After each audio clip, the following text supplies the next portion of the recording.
Toei Animation is a very well-known name in the anime industry, most notably for their work as the animation studio behind popular shows like One Piece, Dragon Ball, and countless others. They've been a staple for as long as I can remember. However, back in January and February of this year, they were more notably known for a rather alarming instance of transphobia, dehumanization, and discrimination. Hey yo out there to all my big brothers, sisters, aunties, uncles, and of course, mommies and daddies. I'm Mark, and today has already been incredibly stressful for me.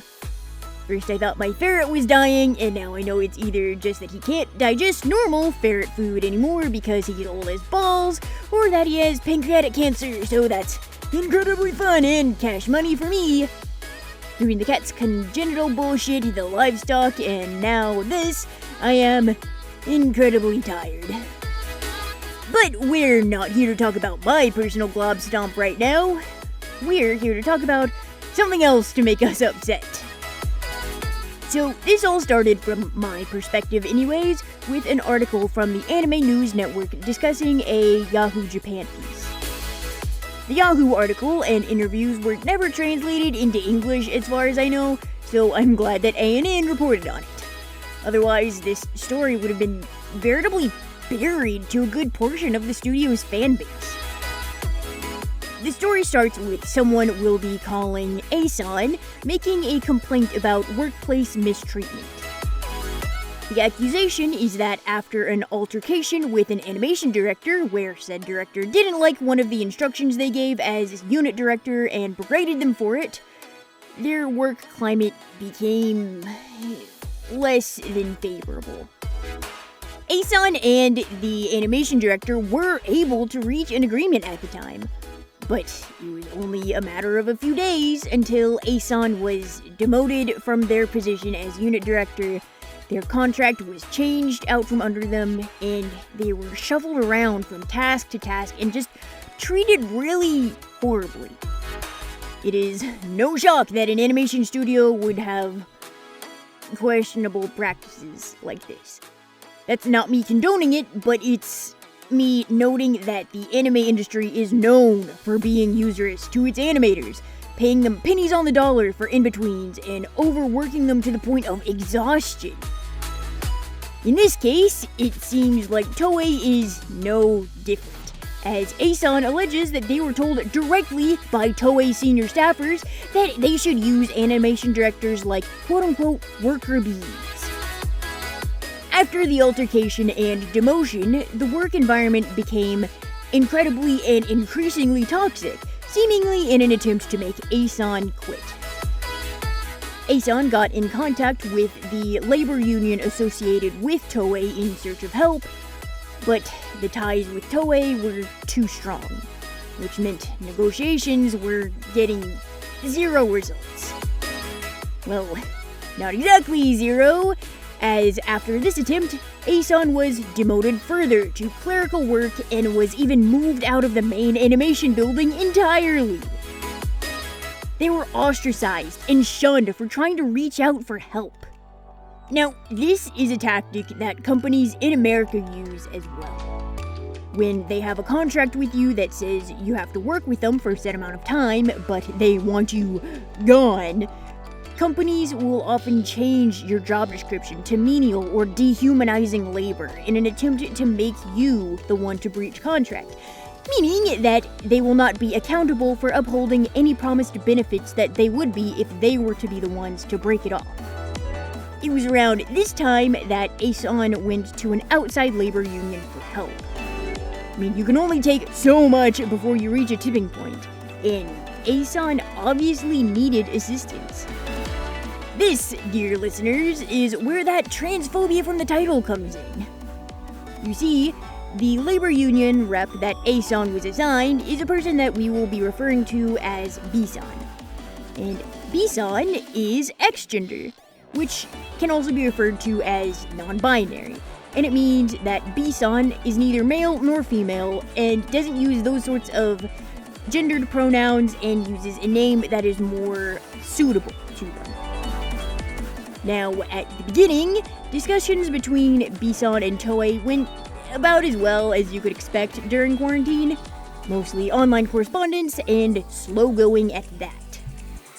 However, soon after discovering Bison's identity, Toei's representatives stated that Bison was a liar and had falsified documents by using their chosen name instead of the dead name on their birth certificate, and thus could not be trusted during these negotiations. Now, if these documents required a legal name, or if it was entirely unheard of for someone to use an alias during such proceedings, there might be a leg for Toei to stand on here. However, as it turns out, it is a common practice for married women in the industry to use an alias to avoid discrimination or biases, just like Bison. And there's, at least as far as I've seen, never been a reported issue of Toei blowing its stack at one of them for doing this. Bison states that their negotiations are, quote, an obligation established by the labor union, not a matter of a trust relationship and so forth.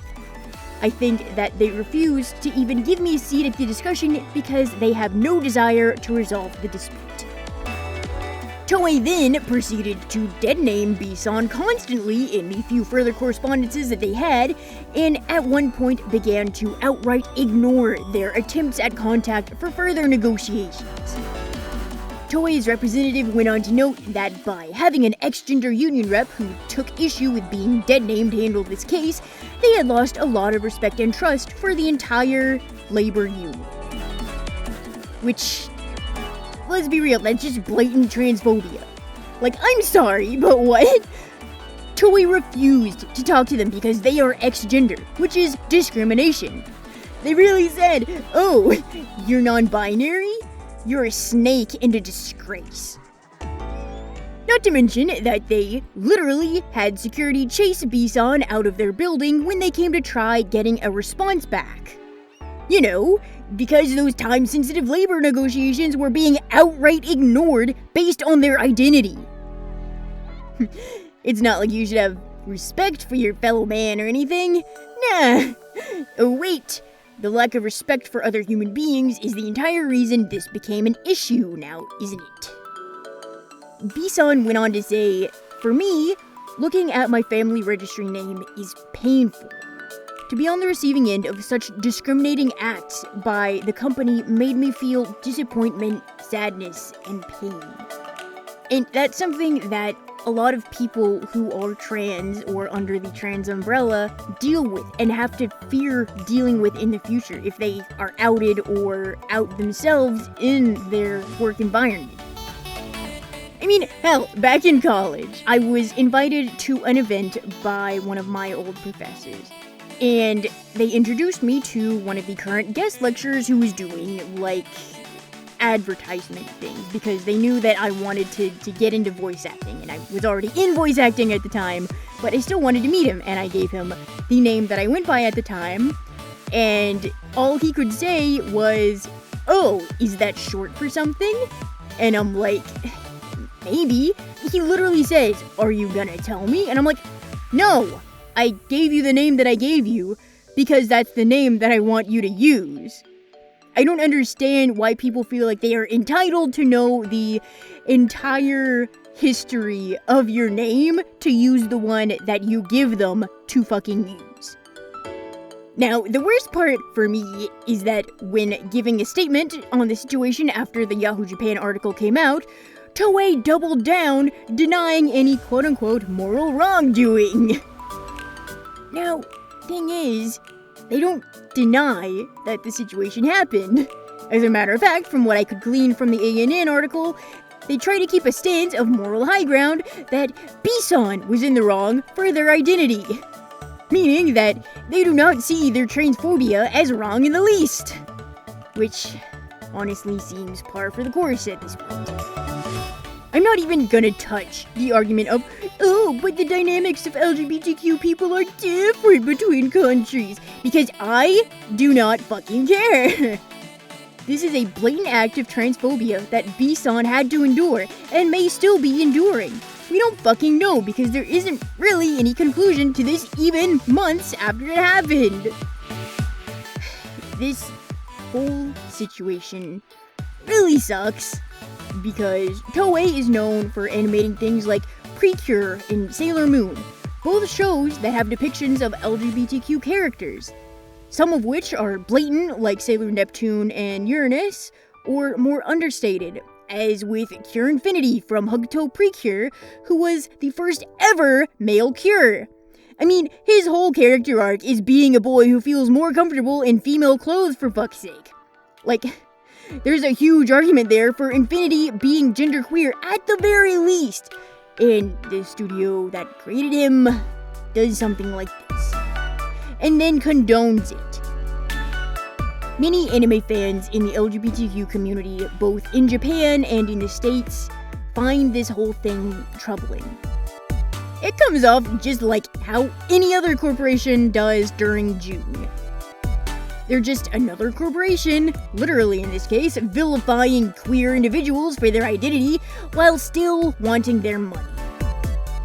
I mean, there is an argument for Toei really just wanting A-san out of there and using B-san as a scapegoat to further delay or sabotage negotiations, but that for me just makes them the stereotypical horrible CEO you see in cartoons willing to take any means to save a buck.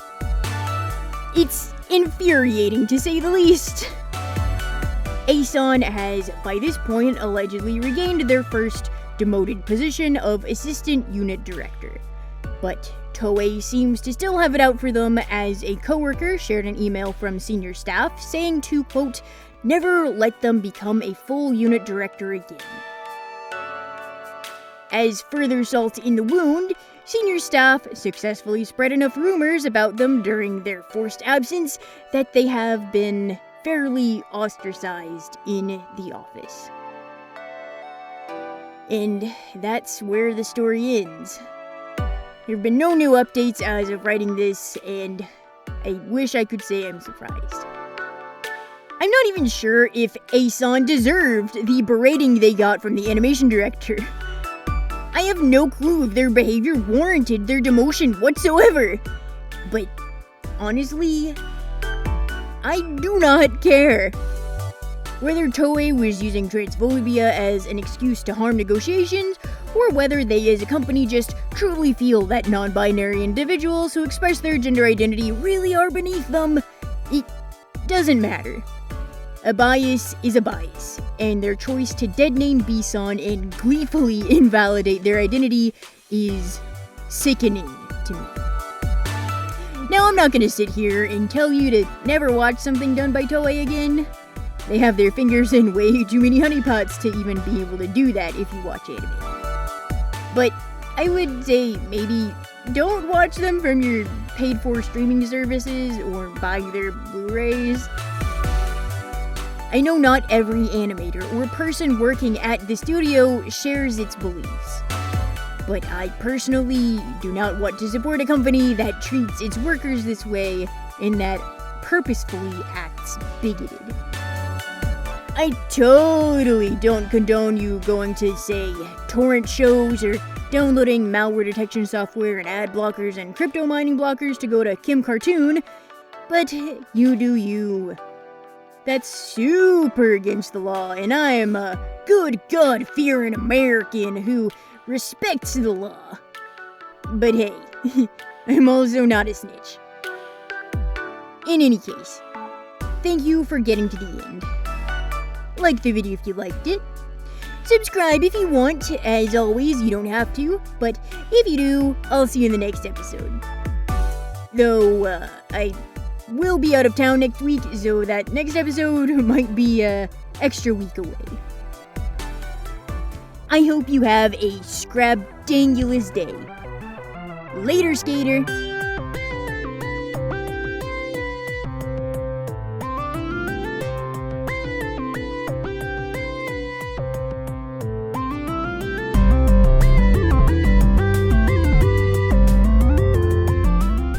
Now, this... Oh,